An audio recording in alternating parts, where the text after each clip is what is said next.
우리 함께 인사 나누시겠습니다. 우리는 하나님의 성전입니다.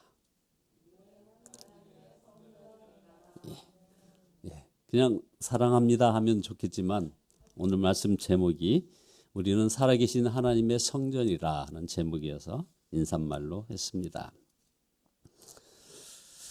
이 고린도후서 6장 전체를 아주 짧은 시간에 한번 쭉 살펴보려고 하는데 전체적으로 세 곳이 아주 중요한 부분입니다. 오늘 우리가 함께 읽은 6장 2절 말씀과 그다음에 16절 말씀, 그 가운데 또 유명한 사도 바울의 놀라운 신앙 간증이 있습니다. 이렇게 세 부분으로 나누어지는데요. 오늘 핵심은 16절에 바로 이 말씀입니다. 하나님의 성전과 우상이 어찌 일치가 되리요? 우리는 살아계신 하나님의 성전이라 하는 말씀입니다.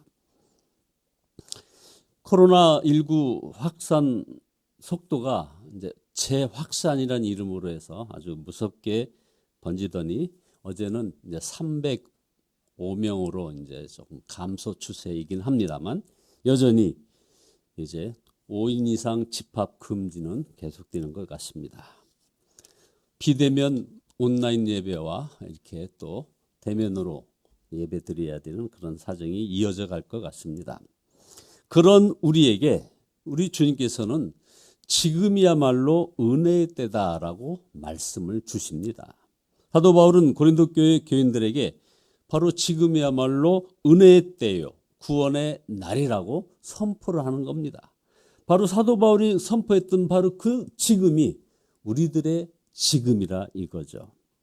이 말은 지금 예수님의 십자가로 누구나 하나님과 화해할 수 있게 되었다는 것입니다. 유대인이나 이방인이나 누구든지 예수 그리스도의 십자가와 부활의 복음을 믿고 하나님과 화해할 수 있게 되었다는 것이죠. 모든 죄에서 우리가 사함을 받는다고 하는 이 귀한 복음, 그래서 우리가 하나님의 자녀가 되고 주님은 그 안에 임하시고 또 그와 동행하시는 그런 은혜의 시대가 바로 지금 열렸다는 것입니다. 그래서 고린도후서 5장에서 사도 바울은 고린도 교회 교인들에게 우리를 하나님과 화목하게 하시고라고 호소를 했습니다. 이어서 바로 오늘 우리가 읽은 고린도후서 6장에서 다시 고린도 교회 교인들에게 하나님의 은혜를 헛되이 받지 말라고 이야기하면서 지금이야말로 은혜의 때라는 것입니다. 사도 바울은 자신이 이 복음을 전하는 과정에서 엄청난 고난을 당하고 있음을 고백했습니다. 환난과 궁핍과 곤경과 매맞음과 옥에 갇힘과 난동과 수고와 잠을 자지 못함과 굶주림을 겪었다는 것입니다. 사도 바울이 왜 이런 고난을 겪은 것입니까? 바로 하나님과 함께 일하는 사람이기 때문에 그런 것입니다. 하나님께서 사도 바울에게 유대인만 아니라 세계 모든 민족에게 지금이야말로 하나님의 은혜를 받을 때요, 지금이 구원의 날이라고 전하라 하셨기 때문에 사도 바울에게 핍박이 왔던 것입니다. 사도 바울은 고린도후서 6장 4절에서 자신은 오직 모든 일에 하나님의 일꾼으로 자천하여라고 말했습니다. 어떤 고난을 당하든지 끝까지 순결과 지식과 인내와 친절과 성령의 감화와 거짓 없는 사랑과 진리의 말씀과 하나님의 능력으로 사명을 감당했다는 것입니다. 영광을 받거나 수치를 당하거나 비난을 받거나 칭찬을 받거나 상관없이 한결같이 의로운 삶을 살았다는 것입니다. 이유는 오직 복음을 전하는데 자신이 걸림돌이 되지 않게 하기 위해서였습니다. 하나님께서는 그런 사도 바울과 언제나 함께해 주셨습니다. 아주 유명한 간증이죠. 바로 7가지 사도 바울의 간증입니다. 고린도후서 6장 8절에서 말씀이죠. 우리는 속이는 자 같으나 참되고, 9절에는 무명한 자 같으나 유명한 자요, 죽은 자 같으나 보라 우리가 살아있고, 징계를 받는 자 같으나 죽임을 당하지 아니하고, 그리고 10절에 근심하는 자 같으나 항상 기뻐하고, 가난한 자 같으나 많은 사람을 부유하게 하고, 아무것도 없는 자 같으나 모든 것을 가진 자로다. 사도 바울이 이 말을 한 것은 복음을 듣지 못하는 사람들도 안타깝지만 복음을 들은 고린도 교인들마저 하나님의 은혜, 구원의 복음을, 그 구원의 복을 누리지 못하고 있었기 때문입니다.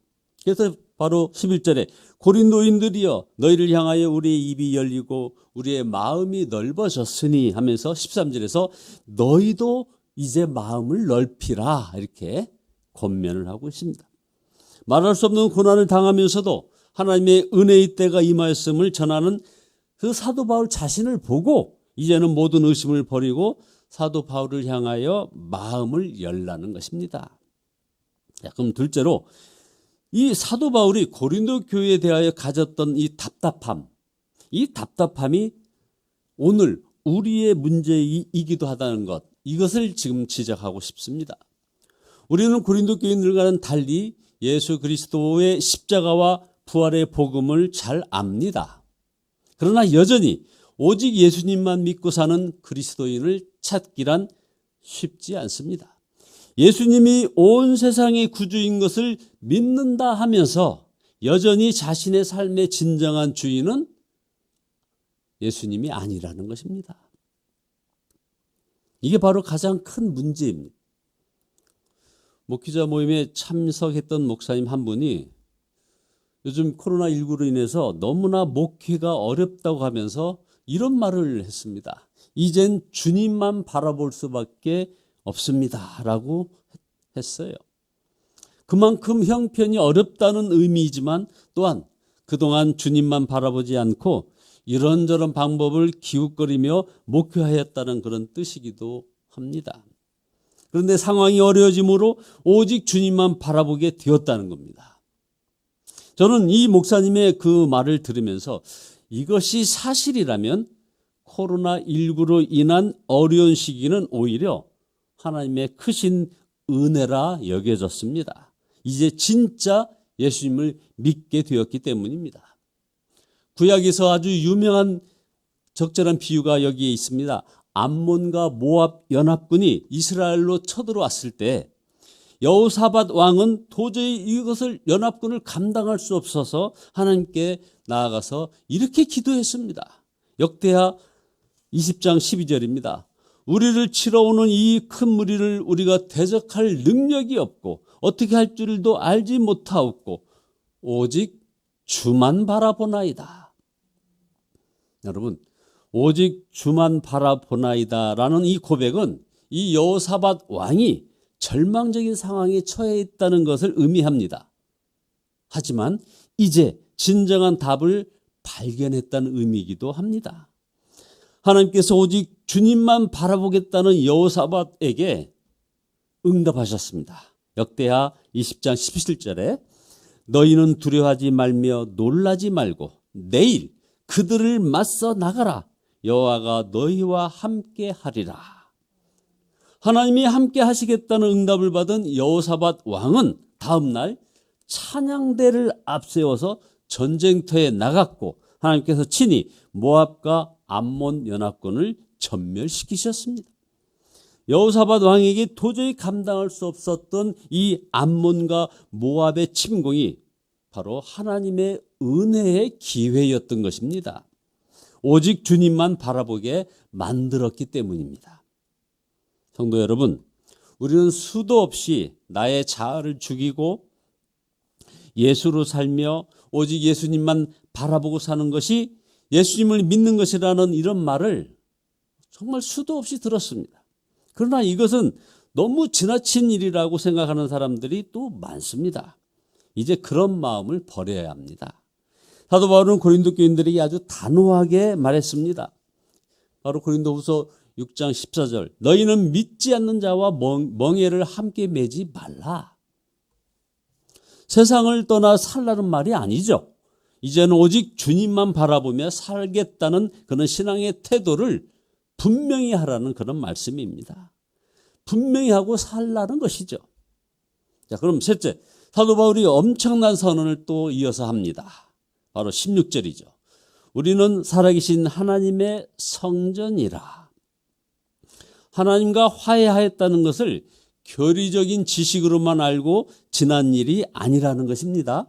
하나님과 화해하였다는 말은 하나님께서 우리를 성전 삼아 우리 안에 거하신다는 것을 말하는 것입니다. 이거 얼마나 엄청난 일입니다. 엄청난 일이 지금 일어나고 있는 것입니다.